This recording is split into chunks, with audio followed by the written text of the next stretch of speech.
Hello friends, ધમુસ kitchen and blog પર તમારું સ્વાગત છે.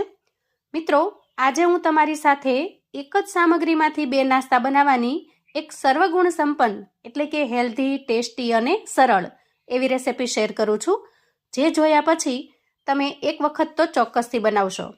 સવારનો નાસ્તો હોય કે બાળકોનું લંચ બોક્સ, સાંજે ઓછી ભૂખમાં બનાવવું હોય કે ફૂલ ફેમિલી માટે ડિનર, ખરેખર જોરદાર રેસિપી છે. તો ચાલો રીત જોઈ લઈએ. સૌથી પહેલાં આપણે અહીંયા એક નાની વાટકી જેટલા ચોખા લઈશું અને એ જ વાટકીના માપ પ્રમાણે મગ લઈશું. ચોખા અહીંયા તમે કોઈ પણ લઈ શકો છો, જાડા, ઝીણા, ભાતના અથવા તો ખીચડિયા, કોઈ પણ ચોખાનો તમે ઉપયોગ કરી શકો છો. હવે આ બંને વસ્તુને મિક્સ કરી આપણે સારી રીતે પલાળી લેવાની છે. તમારે જો ઇન્સ્ટન્ટથી રેસિપી બનાવવી હોય તો તમે 3 થી 4 કલાક અગાઉ પણ પલાળી શકો છો, પણ મેં અહીંયા મગને આખી રાત પલાળી રાખ્યા છે અને ચોખાને 3 થી 4 કલાક સુધી પલાળ્યા છે. હવે આપણે દાળ ચોખાને પલાળેલું પાણી કાઢી લઈએ અને ફરી એક વખત પાણી નાખી સરસ રીતે ધોઈ લઈએ. હવે બીજી વખત ધોયા પછી આપણે એના અંદરનું બધું જ પાણી સારી રીતે કાઢી લેવાનું છે.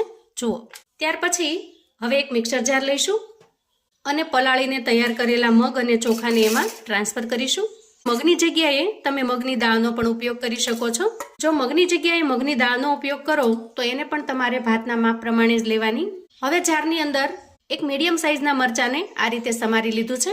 આદુના એક નાના ટુકડાને પણ આપણે સમારીને ઉમેરીશું. થોડી કોથમીર ઉમેરીશું અને અડધી ચમચી જેટલું આખું જીરું ઉમેરીશું. હવે જારમાં આપણે અડધી કટોરી જેટલું પાણી ઉમેરી દઈએ અને ઢાંકણ ઢાંકી ખૂબ સરસ રીતે પીસી લઈએ. તો અહીં જુઓ, આ રીતે એકદમ સ્મૂથ બેટર બનીને તૈયાર થશે. બેટર બનાવવા માટે મારે થોડું પાણી વધારાનું ઉમેરવું પડ્યું છે, કેમ કે ઘણી વખત ચોખાની ક્વોલિટી ઉપર ડિપેન્ડ કરતું હોય છે કે પાણી કેટલું જોઈશે. ત્યાર પછી હવે આપણે એક મિક્સિંગ બાઉલ લઈશું. અહીંયા 2 મીડિયમ સાઇઝના બટેટાને બાફી અને એને મેશ કરીને તૈયાર કરેલા છે, એને ઉમેરી દઈએ. ત્યાર પછી એ બટેકામાં આ રીતે ઝીણું સમારેલું અડધું ટમેટું ઉમેરીશું. એક મીડિયમ સાઇઝની ડુંગળીને મેં ઝીણી સમારી લીધી છે, એને પણ ઉમેરી દઈએ. ગાજરના એક નાના ટુકડાને આ રીતે ઝીણો ખમણીને તૈયાર કર્યો છે, એને પણ ઉમેરીશું. થોડા બાફેલા લીલા વટાણા છે, એને પણ ઉમેરી દઈએ. તો અહીંયા કોઈ પણ વેજીટેબલ્સને તમે વધારી કે ઘટાડી શકો છો. કોઈ પણ તમારા મનપસંદ વેજીટેબલ્સ તમે ઉમેરી શકો છો અને જે તમારી પાસે ન હોય એને તમે સ્કીપ પણ કરી શકો છો. જુઓ, અહીંયા એકદમ ઝીણી સમારેલી કોબીજ છે, એને પણ ઉમેરી દઈએ અને થોડી ઝીણી સમારેલી કોથમીર ઉમેરીશું. ત્યારે બાઉલની અંદર માત્ર વેજીટેબલ્સ જ ઉમેર્યા છે. તો હવે આપણે એમાં સૂકા મસાલા કરીશું. તીખાશ માટે લાલ મરચાંની જગ્યાએ હું અહીંયા થોડા લીલા મરચાંના ટુકડા ઉમેરું છું. તમે લીલા મરચાંના ટુકડાની જગ્યાએ લાલ મરચાં પાવડરનો પણ ઉપયોગ કરી શકો છો. જેટલું તમારે સ્પાઇસી બનાવવું હોય એ પ્રમાણે તીખાશ ઉમેરવાની છે. હવે ઉમેરીશું અડધી ચમચી જેટલો ધાણા પાવડર. ચટપટો ટેસ્ટ લાવવા માટે 5 ચમચી જેટલો આમચૂર પાવડર ઉમેરીશું. તમે અહીંયા અડધા લીંબુનો રસ પણ ઉમેરી શકો છો અથવા તો 5 ચમચી જેટલો ચાટ મસાલો પણ ઉમેરી શકો છો. અને હવે છેલ્લે ઉમેરીશું સ્વાદ પ્રમાણે મીઠું. સાથે સાથે થોડી 5 ચમચી જેટલી હળદર પણ ઉમેરીશું. એનાથી બટેટાનો જે મસાલો બનશે એનો કલર ખૂબ સરસ બનશે. અને હવે હાથની મદદથી આપણે બધી જ વસ્તુને સરસ રીતે મિક્સ કરી લઈએ. તમને ચમચી કે ચમચાથી ફાવે તો એ રીતે પણ મિક્સ કરી શકો છો. જુઓ, આ રીતે આપણે મિશ્રણને તૈયાર કરી લીધું છે. તો હવે એ તૈયાર થયેલા મસાલાને આપણે એક પ્લેટમાં કાઢી લઈએ અને આ જ મિક્સિંગ બાઉલની અંદર આપણે બેટરને કાઢી લઈશું. તો અહીં આપણું બેટર એકદમ પરફેક્ટ કન્સિસ્ટન્સીમાં બનીને તૈયાર થયું છે. ખૂબ ઝડપથી નીચે ન પડે અને વધારે પડતું ઘાટું ન હોય એ રીતનું બનાવવાનું છે.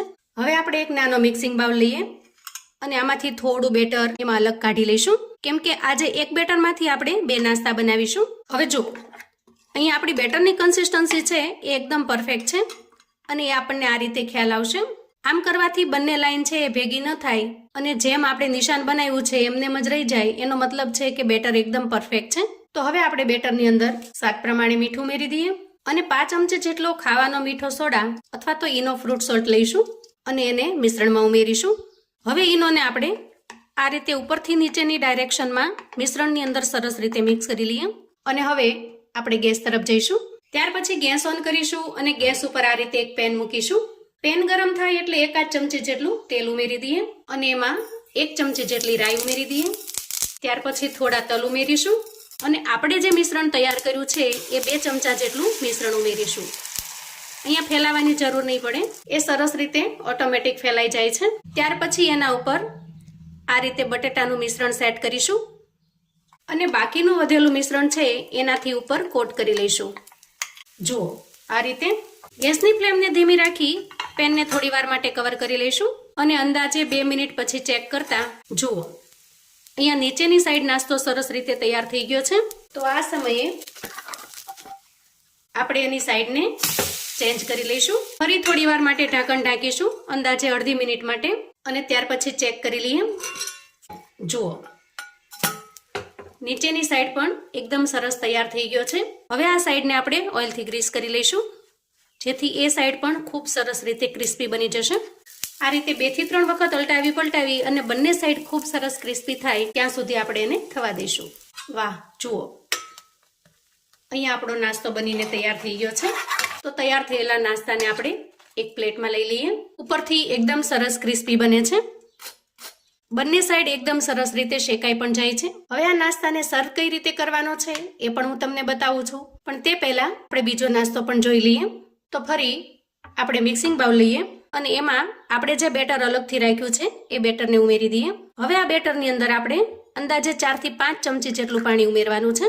હવે તૈયાર થયેલા બેટરમાં સ્વાદ પ્રમાણે મીઠું ઉમેરી દઈએ, સરસ રીતે મિક્સ કરી લઈએ અને હવે આ જ બેટરમાંથી આપણે બીજો નાસ્તો પણ બનાવી લઈએ.